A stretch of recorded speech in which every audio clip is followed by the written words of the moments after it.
You wanted the best. You've got the best podcast. The hottest podcast in the world. The Chris Voss Show, the preeminent podcast with guests so smart you may experience serious brain bleed. Get ready. Strap yourself in. Keep your hands, arms, and legs inside the vehicle at all times, because you're about to go on a monster education roller coaster with your brain. Now, here's your host, Chris Voss. Hi, folks. Chris Voss here from the ChrisVossShow.com, the ChrisVossShow.com. Hey, we're coming here with another great podcast. We certainly appreciate you guys tuning in. Be sure to give us a like, subscribe to us on YouTube, hit that bell notification so you can see all the wonderful books, reviews, interviews that we're doing on the Chris Voss Show. You got all of the different groups on Facebook, LinkedIn, Instagram, all that sort of good stuff. You can find me and the Chris Voss Show everywhere as well. Today we have a most excellent book author. She's a novelist, and she's written quite a few books. We'll get into it here in a second. But she's got a new book out called Good Neighbors, Sarah Langan. And Sarah's got her book out. I think it came out in February. She is an award-winning novelist and screenwriter. Her most recent novel, the one we just mentioned, Good Neighbors, was a B&N Book of the Month selection, an Amazon Reader's Choice, a Apple Must Listen, and got raves from EW, People, Newsweek, AARP, and the ALA. And according to Gabino Iglesias at NPR, it's one of the most creepiest, unnerving deconstructions of American suburbia I've ever read. So we just either scared everyone off or we really lit up some people that are like, I like these type of books. There you go. Her novella, You Have the Prettiest Mask, is out now from the LCRW via Small Beer Press, and her short story, Night Nurse, is also now out in Best Horror of the Year, Volume 12. She's won 3 Bram Stoker Awards, and her previous novels are The Keeper, The Missing, and Audrey's Door. She has an MFA from the Columbia University, unlike mine, from MF from the streets, and MS in Environmental Toxicity from NYU. She's a founding board member of the Shirley Jackson Award and lives in Los Angeles with her husband and the writer-director J.T. Petty. Their 2 daughters and a manic rabbit. She's delighted to be here. Sarah, are you sure? Are you delighted to be here? I am. Thank you for having me. Thank you for coming. And congratulations on your book. I like how the bio says, she's delighted to be here. That's really funny. Well, it's always true, right? Yeah. Hey, what's really wild is a bit of a sidebar here. You sent me your bio, and there's a PR picture here where you're wearing a shirt that says, "They live, we sleep."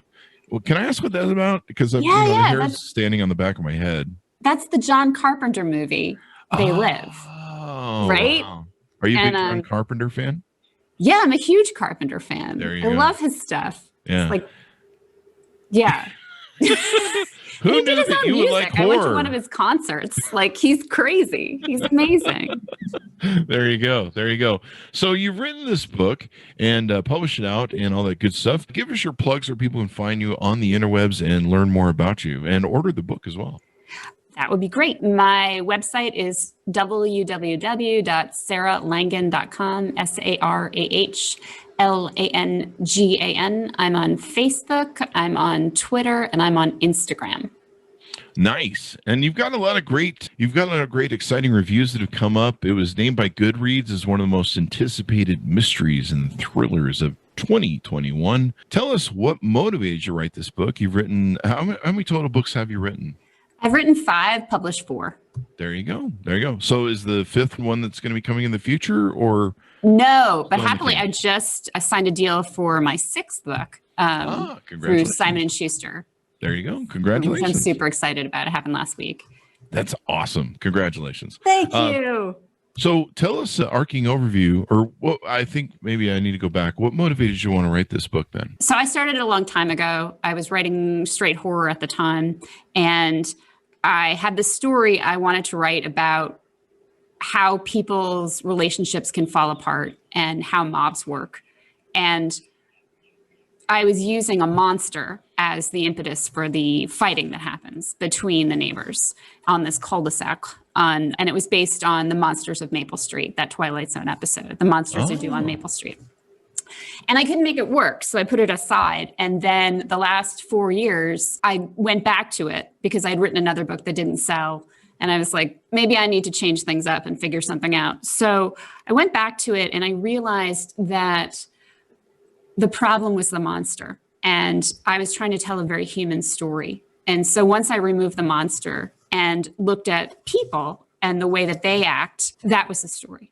And it's not cynical. Like, my worldview isn't that people are bad. It's that we can plug into each other in catastrophic ways in which we lose all rational sense. And I think that's really what's happened to us the last 4 years. Yeah. Longer. It's been building for a long time. So that was the impetus. That was like what I was thinking about and the kind of story I was trying to tell. But then it's also about the way that suburbia works and the way that moms have these identities forced onto them that they find pretty lonely. And as a mom myself, I was surprised by it because 10 years ago or 11 years ago, I was on book tours and doing different things. And then when I had kids, suddenly everyone was like, you're not allowed to be that anymore. You have to be this. And you have to be good at it, even if you don't know how. And so, yeah, it's terrible. You're like, oh my God, this is so much pressure. So it's about that too. And it's about, there's this one male character in the story who has, I think for a man, the worst thing happened to him, which is he's falsely accused of abusing a child.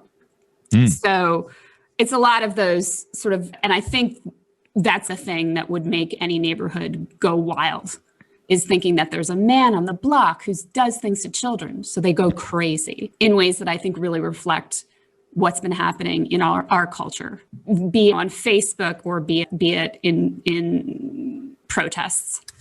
I think this is a great premise for the book because when I was growing up, we had neighborhoods like that. There was always the neighborhood that would whisper about there's the one divorced lady on the street. Of course, now it's flipped and there's just the one married person on the street. But there was all the whispering, gossiping, and all that sort of. Your mom would always be like, there's the one neighbor, and the one neighbor is, I don't know, whatever. That's one neighbor you never hit up for sugar, at least back in those days, you know?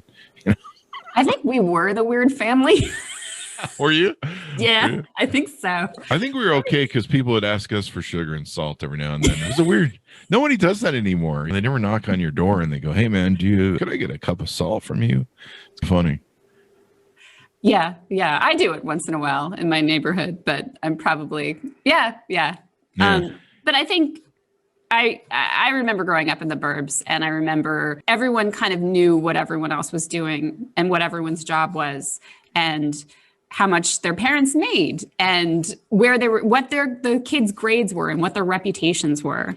And it's all such silly, narcissistic things to care about. So that's interesting. Wasn't there a movie called The Burbs or something? It's with Tom Hanks and there's the creepy people that move in to the neighborhood.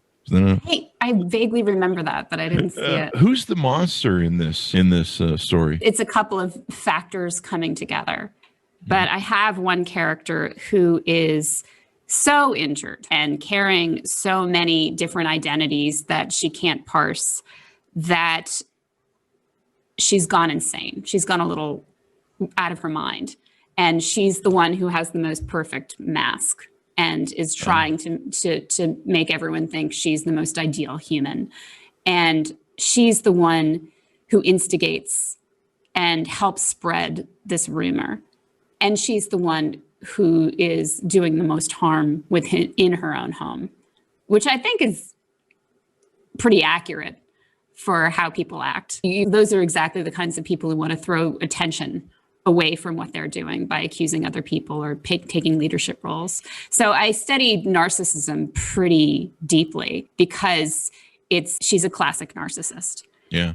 And it's a really interesting psychological state. Narcissism. So I think we're all forced to study malignant narcissism the last 4 or 5 years too. Yeah. Keep professionals in it. But yeah, you're right. Human nature has a very ugly way in that facility where people look at sometimes the people that are trying the hardest to be put off the perfect image, especially at the local, the soccer mom sort of thing. And what's the competition of all that local mom stuff. And there's a competitive nature to it that's sometimes quite evil, where everyone's got to keep up with the Joneses, if you will. Yeah. Yeah. I'm always surprised by it. It always shocks me because I just don't think I'm wired to notice what other people are doing. Yeah. So when people do, they're like, have you seen this on this neighborhood? Did you see this guy? He walks around the block too many times. And I'm like, I have no idea what you're talking about. But it's a common thing. And I think it's the deeper the wound, the more they're trying to distract themselves from it. And the more I tend to have sympathy for those people. The more I learned about narcissism and attachment disorders, the more sympathetic I got to these people, because there is almost always some voice inside their head screaming they're not good enough. And they're just like dancing like hysterical puppets, trying to get away from that. And sure, they're going to be illogical because this voice is screaming. And if you trigger them in any way, that's what's happening. It's not that they're looking at you and fighting with you. This book is so much about how people fight with ghosts. Is there a bit of good intention that paves the way to hell with some of the other neighbors? Yeah, I think there is. I think what happens is the sinkhole forms, because it's also climate fiction book, and half the neighbors leave because it's not safe to stay. So the people who do stay aren't making great decisions to begin with.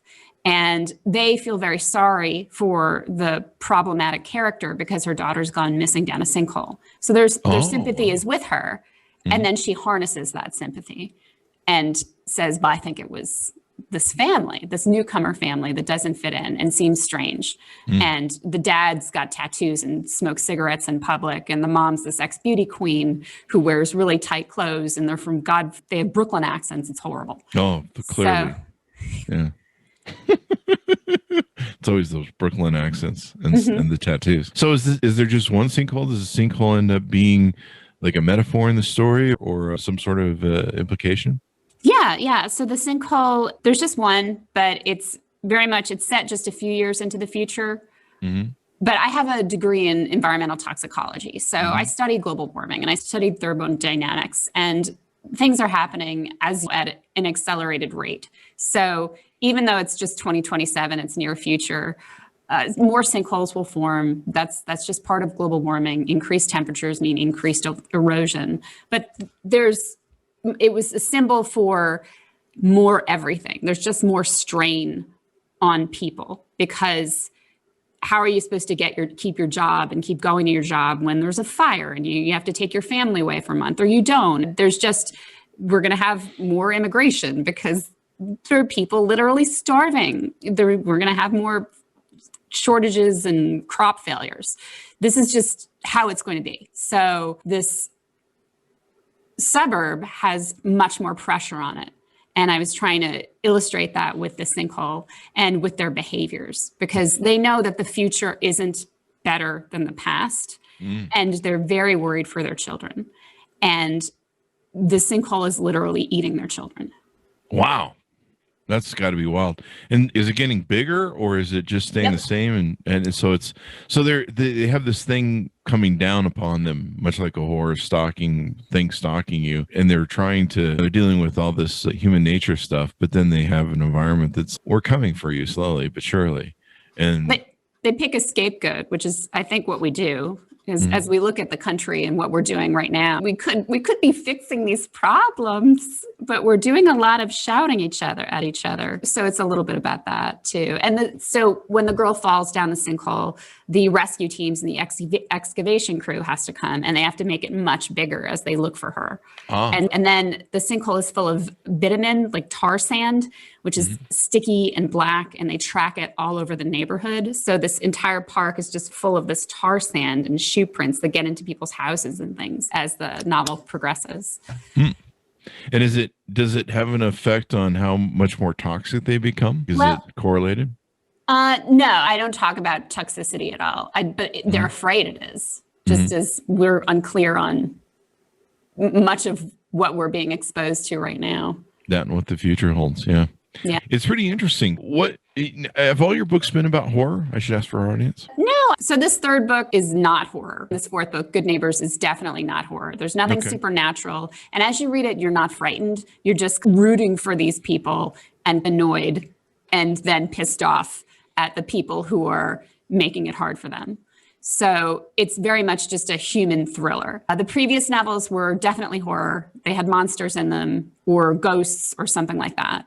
And then my other stuff has been science fiction. It's been fantasy. It's been horror. It's been mainstream literature. So what made you, this is more, I guess I'm looking at the thing. I was reading a bunch of the different reviews, and best mystery, thriller, and suspense editor's pick, in fact, with Amazon. What made you decide to maybe do less horror and go with the thriller and suspense? It was more about the story I wanted to tell and the most effective way to do it. And I think this is the most effective way, because if I had a monster come in, it would have really abnegated responsibility that the characters had for their own actions. Because once you throw a monster in there, things become less believable. It's more fun in some ways, but it's less realistic and believable. And I think what I really wanted to show was that these characters, nothing was forcing them to make the decisions that they make. Sometimes the biggest monsters are human nature and ourselves.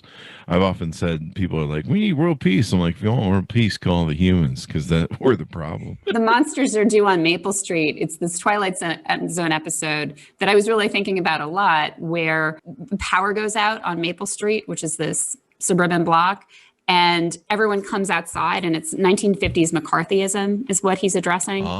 And they don't understand what's happening. And a young kid comes up and says, I read science fiction, and what this is, it's aliens coming and they're ready to attack. And they've already been here. They've probably been here for years. It's probably some couple on this block. And they're in disguise, and now they're going to take over. And everyone laughs the kid off. But as the night wears on, it gets more creepy for them as lights go on and lights go off and cars turn on and cars turn off. And they become a mob, this neighborhood, and they wind up shooting an innocent man because they're convinced aliens are among them. Wow. And then they pan out and you get to the actual aliens who look just like regular people at the top of the hill, who are like, this is how you kill humanity. You get them to turn on each other, because this is every town has a Maple Street, and we go from one Maple Street to the next, to the next, to the next. And this is how it ends. And the aliens are just letting them kill each other. Yeah. They're like, we just turn off the lights. They will freak out. They'll kill each other. They'll lose their shit just by turning off the power. Sounds like just about, I think in the 70s, there were some major power outages that people started killing each other and going full purge. It seemed, and I think one was over a chipmunk. Half the country went down over a chipmunk or something, or a squirrel. But no, that's, you made my hair on the back of my neck race with that thing. I'm sitting here looking, and I pulled it up as you mentioned it. But yeah, it's really interesting. I think Putin's doing the same thing with us here. And he's like, yeah, if we just seed it a little bit with some whatever, they'll turn against each other, and we don't even have to bomb them. We will fight over anything. Yeah, to tears and hysteria, bringing up problems that happened in our past. Yeah, we're fighting over Dr. Seuss books that no one buys. Yeah, let's spend days on this. Meanwhile, no one's voted in a local election for 50 years. Pretty much, yeah. Democracy, is that a thing? Yeah. How does it work? I don't know for that. Yeah, I was supposed to vote. So yeah, that's really interesting. You've got me going now too. On top of reading the book, I've got to go watch the Twilight Zone thing, because it's really interesting. There's probably a lot of different stories you can get from that Twilight Zone. In fact, is that Andy Griffith that I see there? Yeah. The picture? There you go. I think it is. But he was also in Face in the Crowd, which is one of my favorite movies. It's amazing. I think it might be Andy Griffith, or it might be a guy who looks like Andy Griffith. A doppelganger. It looks like it might be an extra guy, or it might be a doppelganger of Andy Griffith, because this guy looks a little short.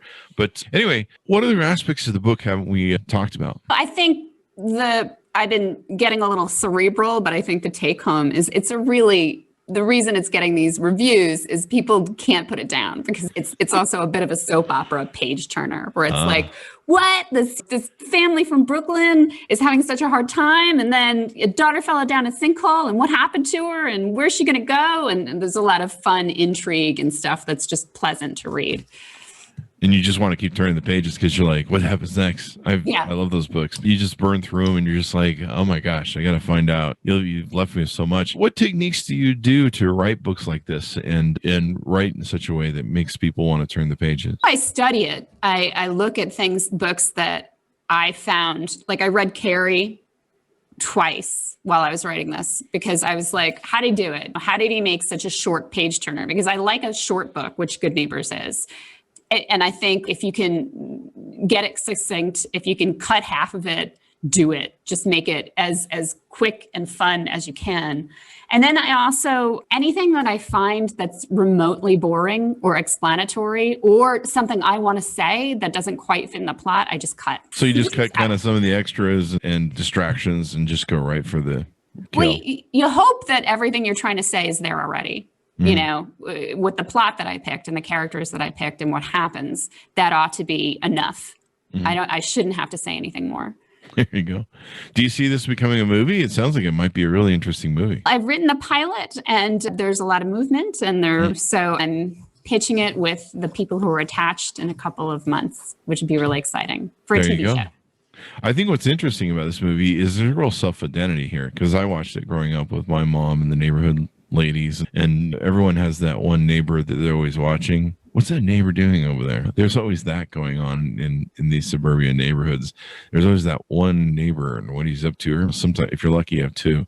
But I had somebody down the block that my best friend when I was 4 told me was the haunted house. So I would like run past it and hold my breath. And I was 30 and I was still like, that's the haunted house. And a girl from high school wrote to me and was like, do you still live in that house? And I was like, yeah. And then she told me that she lived in the house, the haunted house. And I pictured like an old witch. I was like, oh my God, you lived in that house. And also, how did I not know that?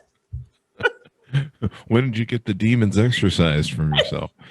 That reminds me, I was watching TikTok the other day, and there's a guy on there who's, I believe, a Catholic priest. He's a priest of some type, and he exorcises demons. So I guess on TikTok, he's making commentary of his experience of exorcisms, and it's pretty interesting. I'm serious. I was flipping through TikTok one night trying to go to sleep, which is a bad idea because you're just always like, one more TikTok.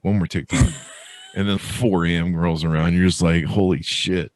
And there is a guy on there who's I think he's fairly new, but he's got quite a few videos. But like he basically will take other people's videos and do a duet, they call it. And then sometimes he just talks about exorcisms. I think he's done like 100 exorcisms. And so I'll talk about demonic possession and all that stuff that happened to me as a child. Clearly impels you. Yeah, the nuns told us that was possible when I was growing up, and I was so freaked out. I would like look under the bed. Is it there? Is it going to get me? It's like the neighborhood thing. If you're not the one watching the other neighbors on the street, the person everyone's watching is you. So if you can't find the monster, trick in the mirror. I don't know what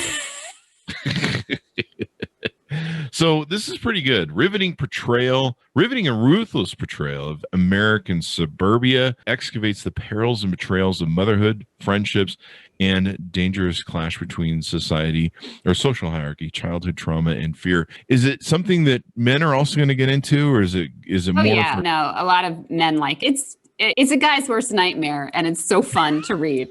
You know, this sounds like a bunch of husbands that are just like, oh.